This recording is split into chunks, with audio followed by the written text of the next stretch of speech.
What's good, YouTube? It's your boy, Blue Blood Sports TV, back at y'all with another one.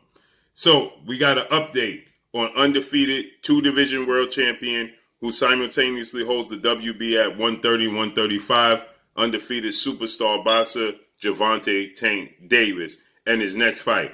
He all but confirmed that he will be taking on junior welterweight, WBA regular champion, undefeated Mexican superstar boxer Mario Barrios in his next fight. Mario Barrios was the co-main event on Gervonta Tank Davis's last fight when Gervonta Tank Davis took on four-division world champion Mexican superstar boxer Leo Santa Cruz. Mario Barrios, he defeated Ryan Call via knockout on that card. Mario Barrios, 26-0, 17 wins by way of knockout. He is 25 years of age. He stands at 5'10" with a 71-inch arm reach. Okay, so Gervonta Tank Davis, he's going to be moving up 2 weight classes, okay? Or should we say 1 weight class, because he had one fight at 135 when he defeated former 3-division world champion, former Olympic gold medalist, Yuriorkis Gamboa, when he stopped Yuriorkis Gamboa and knocked Yuriorkis Gamboa out in the 12th round of their showdown. With that said, Mario Barrios going to have a 5-inch height advantage over Gervonta Tank Davis, and he's going to have, with a 71-inch arm reach, he's going to have a 4-inch arm reach advantage over Gervonta Tank Davis. So this is going to be an interesting fight, to say the least. Gervonta Tank Davis, obviously very athletic, very explosive, very technical, has a lot of power, has beautiful boxing skills. What more can you say about Gervonta Tank Davis? 24-0, 23 wins by way of knockout, stands at 5'5". He's 26 years of age with a 67-inch arm reach. So like I said, Mario Barrios at 5'10" with a 71-inch arm reach. Gervonta Tank Davis at 5'5" with a 67-inch arm reach. He's going to be at a 5-inch height disadvantage, that being Gervonta Tank Davis, and a 4-inch arm reach disadvantage against Mario Barrios, okay? Like I said, they fought on the same card back in October, Halloween, and they both got knockouts. So it seems like they were setting this fight up. One thing is interesting, as Gervonta Tank Davis, after he fought against Yuriorkis Gamboa, he dropped Yuriorkis Gamboa multiple times in that fight, and he was asked after the fight, how did he feel fighting at 135 for the first time in his career? And Gervonta Tank Davis said he wasn't that comfortable. He stated that he would rather stay down at 130 and in between, like maybe a catch weight. If anything, he would like to fight at a catch weight, in between 130 and 135, because he truly wasn't that comfortable. So he goes back down after the Gamboa fight, fights Leo Santa Cruz at 130. Now he's going up to 140. This is interesting. This will make him a 3-division world champion. Obviously, he's already in line with the WBA, seeing as though he holds the WBA regular championship at 130 and 135. So now he'll be a champion should he beat Mario Barrios. They're saying the summertime is the next time. Initially, it was looking like he was going to come back in June, but obviously he has some legal things to take care of. So they may push it back a little bit, but this is a huge fight. So should Gervonta Tank Davis win this fight against Mario Barrios, he will be the WBA champion at 130, 135, and 140. That's going to be historic. He'll be a 3-division world champion. He's already considered the cash cow for anybody under 147 pounds. Now, obviously, you have the welterweights. That's the glamour division in the sport of boxing. And when you look at the welterweight division, you have some super duper fights up there at the welterweight division and some very big names. That's the glamour division. And we already know as the heavyweight division goes, so goes the sport of boxing.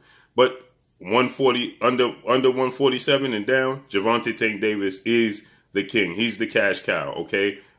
He is the fight that everybody wants. Everybody wants to fight Gervonta Tank Davis because he's the pay-per-view star. He's the cash cow. With that said, he's a southpaw. Mario Barrios is an orthodox fighter. Mario Barrios is very rangy. He has a lot of power. And there's a lot of similarities to Mario Barrios and Leo Santa Cruz, aside from the fact that he's slightly bigger than Leo Santa Cruz. Not slightly. He's bigger than Leo Santa Cruz, and he has more power than Leo Santa Cruz. Now, in this fight, Gervonta Tank Davis, we saw that he struggled with Leo Santa Cruz range. Leo Santa Cruz is not as big as Mario Barrios, and he doesn't have power like Mario Barrios. He does have boxing ability. Leo Santa Cruz obviously is a surefire Hall of Famer. He's a legend in the sport of boxing currently right now. Leo Santa Cruz, 37 wins, 2 losses, 1 draw, 19 wins by way of knockout. He himself was knocked out. He is 32 years of age. He stands at 5'7.5", nearly 5'8", with a 69-inch arm reach. So he is 2 inches shorter than Mario Barrios, and he has a 2-inch arm reach advantage over Leo Santa Cruz. So it's like I said, he's slightly bigger than Leo Santa Cruz. Leo Santa Cruz was brutally knocked out by Gervonta Tank Davis in their fight on the card with Mario Barrios. So this is interesting to say the least. There's a lot of curiosity. Is Gervonta Tank Davis looking to campaign at 140 for the duration of his career? Or is he looking to go back down to 135? There's a lot of big fights for Gervonta Tank Davis from 130 to 140, okay? You have guys like Devin Haney, undefeated WBC lightweight world champion superstar boxer. You also have undefeated unified WBA, WBO, IBF, Ring Magazine, WBC franchise and super champion Teofimo Lopez at 135. You have Ryan Garcia. That was a fight that was being talked about, but then Ryan Garcia, it seemed like it was on the verge of getting Ryan Garcia versus Gervonta Tank Davis. But then Ryan Garcia, he did a about-face, stated that he was on the verge of landing a massive showdown for him in his career against 8th Division world champion, legendary Filipino iconic superstar boxer Manny Pac-Man Pacquiao. That proved not to be true. And now it seems as if Ryan Garcia is heading into a showdown with Javier Fortuna. Ryan Garcia is the mandatory challenger for, Devin Haney. Ryan Garcia is undefeated. He's a undefeated title contender at lightweight. He's had the biggest fight of his career when he just defeated Luke Campbell. Action-packed fight. He was dropped at Florida in that fight. Got up to stop Luke Campbell in the 7th round. With that said, you have Ryan Garcia. You have Shakur Stevenson. You have Oscar Valdez.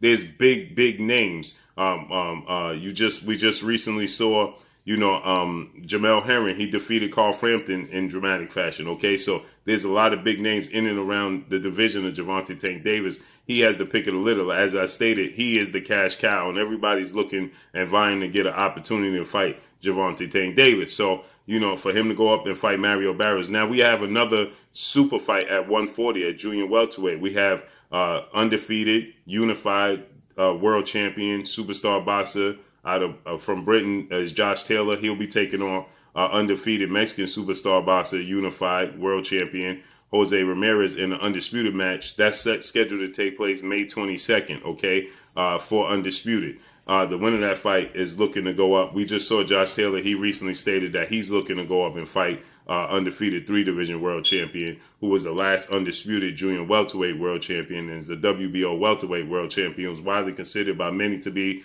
the number 1 pound-for-pound fighter in the world in Terrence Bud Crawford. So the winner of that fight, should Josh Taylor beat Jose Ramirez, he's going to vacate the titles, okay? So the title's going to go everywhere. So if Gervonta Tank Davis is looking to campaign at 140, well, he has an opportunity to collect more belts than just the WBO title, okay? So the path of for his legacy is going to be wide open, okay? So I expect Gervonta Tank Davis to beat Mario Barrios. This comes out of left field because I understand that they were looking to build this fight. You had Mario Barrios, the co-main event on Gervonta Tank Davis' card, so it's not so much of a blindside, but it is the fact that he has the pick of the litter at 130 and 135, and now for him to jump up 2 weight classes, one fight at Yuriokis Gamboa, now he's going up, 2 weight classes to fight Mario Barrios, okay? And Mario Barrios is nobody's walk in the park, okay? Because he has power in both hands. He's an action-packed fighter. The thing about Mario Barrios is he gets hit a lot, okay? He definitely gets hit a lot. So we saw Gervonta Tank Davis back in December of 2019. He defeated Yuriokis Gamboa. That was in 2019. That was his first and only fight at 135. Then he went back down in 2020, and he took on Leo Santa Cruz. Now they're saying in June, he's going to go up and fight Mario Barrios at 140. This is shocking, but it's exciting. It's going to be an exciting fight. There's definitely going to be a knockout in this fight. And like I said, he struggled with the range and the reach and the boxing ability of Leo Santa Cruz. When this fight, when he knocked Leo Santa Cruz out in the 6th round, judges had it three rounds to 2. So that means Leo Santa Cruz is having a lot of success, okay? Leo Santa Cruz, he got Gervonta Tank Davis. He backed him into the corner. He used his ring IQ. He set Leo Santa Cruz up. He threw one too many right hands. Gervonta Tank Davis countered it, slipped it, threw an uppercut, knocked Leo Santa Cruz out. So he showed his ring IQ. So this is going to be an action-packed fight. Is this the super fight that everybody was looking forward to? No, this is not the name that people want to see, but this is definitely going to be an action-packed fight. And maybe we'll see where this leads. But I believe it's going to be a struggle. Now, we know that Gervonta Tank Davis, there's reports and rumors that Gervonta Tank Davis struggled with his weight in between fights, okay? The thing is Gervonta Tank Davis going to look to go back down to 130 and 135? That could hurt his body, okay? That may work against him. So he may have to, from this point on, stay at 135 and 140, okay? And mainly 140 because you taking your body all the way up to 140. He's 26 years old. He's not as young as you think he is, okay? He's 26. These other guys, Devin Haney, Ryan Garcia, these guys are 22, 23 years old. They're younger than Gervonta Tank Davis. He's 26, going to be 27. So with that said, he can't put so much strain on his body. That's no good for the future. He can't fluctuate in weight because it takes a toll on your body, not to mention it's reported that he struggles with his weight in between fights. 2 fights he missed weight, okay? And he struggled to make weight against Leo Santa Cruz. So, it's not good. If he's going to go up to 140, he's going to have to campaign at 140. But having such a small stature at only 5'5", now we see 8-division legendary iconic Filipino superstar boxer Manny Pac-Man Pacquiao. He's 5'5" with a 67-inch arm reach. So they have a lot in common. They're both very, very explosive. They're both very, very athletic. They're both southpaws. They both at times, I believe that in this stage of his career, Manny Pacquiao was a lot more left-hand dominant than Gervonta Tank Davis. Gervonta Tank Davis at this stage in his career is a lot more versatile.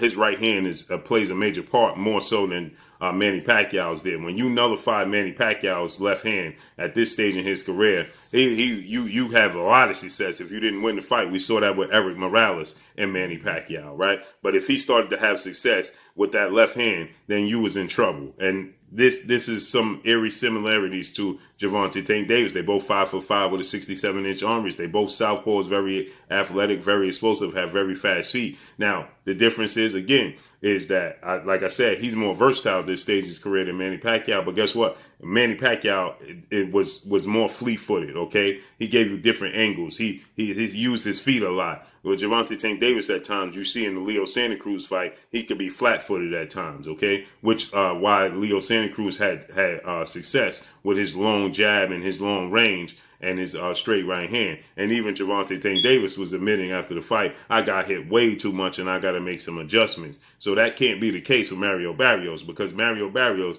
he packs far more of a punch than Leo Santa Cruz does. But I do believe that Gervonta Tank Davis will find his way on the inside. The Gervonta Tank Davis we saw against Jose Pedraza, he was moving, he was agile, he was slipping, he was slick, he got on the inside, he was putting combination together. That version of Gervonta Tank Davis is going to show up, I believe, against Mario Barrios, and it's going to be a match class performance. But I can't wait to see how it plays out, because I do believe Mario Barrios will have success and make it an action-packed fight. So let's see how this unfolds. But it's looking like Gervonta Tank Davis posted on his social media, confirms that he'll be going up to 140 in the summertime and facing off in June, more than likely against Mario Barrios at 140 for the WBA title.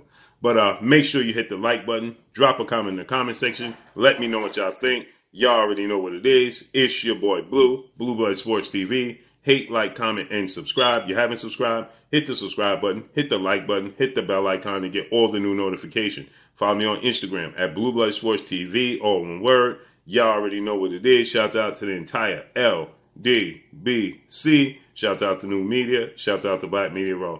Make sure you like and share these videos. That's all I got for y'all. Peace. Garcia, you're watching Blue Blood Sports TV. Wow.